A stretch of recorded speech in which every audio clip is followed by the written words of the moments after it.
Well, finding the beauty in what some call an eyesore. There are old vacant buildings in need of repair all over the city of Chattanooga. Tonight, News Channel 9's Josh Rowe tells us about the people who see the beauty, the potential, and others whose job it is to make sure those buildings are safe. Josh. Kim and Calvin, it's the reality of the state of some parts of Chattanooga. One building with boards on the windows next to one being renovated next to another, once falling apart, now rebuilt and thriving.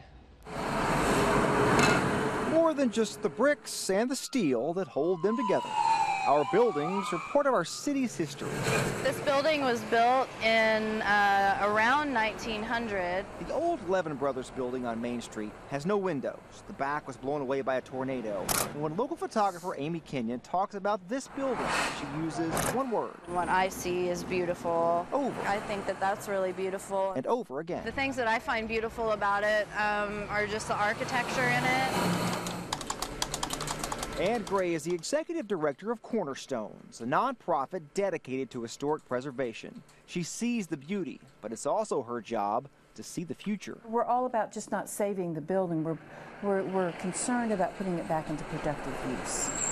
From Main to Market to MLK and many other places throughout downtown Chattanooga, there are old historic buildings, some forgotten history, some discarded.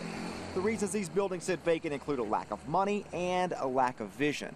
But there are success stories, such as the terminal building.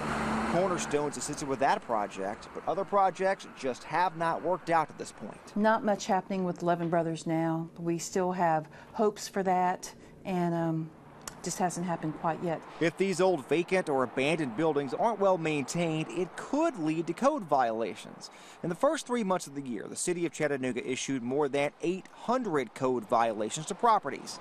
If those fines aren't paid and those issues aren't fixed, it could lead to the city taking over a property and eventually demolishing it. We typically are demolishing residential structures. So, in part because literally demolishing a building could take our whole budget for the year. This fiscal year, the city has spent $225,000 taxpayer dollars to tear down 52 structures.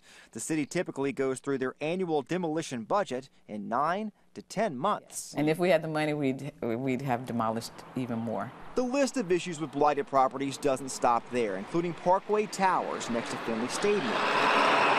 In 2005, photographer Asher Mendonza fell inside Parkway Towers while taking pictures. He was paralyzed from the fall. His health declined in the years after and passed away last month. It's a reminder to photographers like Amy Kenyon that these old buildings may be beautiful, but they can also be dangerous. I always try to be really careful and check before I go anywhere about what I can and cannot do. Amy gets paid to take pictures at concerts and other events, and she loves her job. But when she's here, it's not all about the work. My favorite thing is to just go out and take pictures of what I want to and what I see is beautiful. It's the owner of a building's responsibility to make sure people cannot get in. If the building's vacant or abandoned, it has to be boarded up or secured in a way that people cannot get inside. If you want to see some of Amy Kenyon's photos of old buildings in Chattanooga, we have links posted in this story on our website, NewsChannel9.com. Kim, Calvin. Thanks, Josh. Boy, if those old buildings could talk, the stories they could tell. Oh, yeah, great story, Josh. Great story. We appreciate it.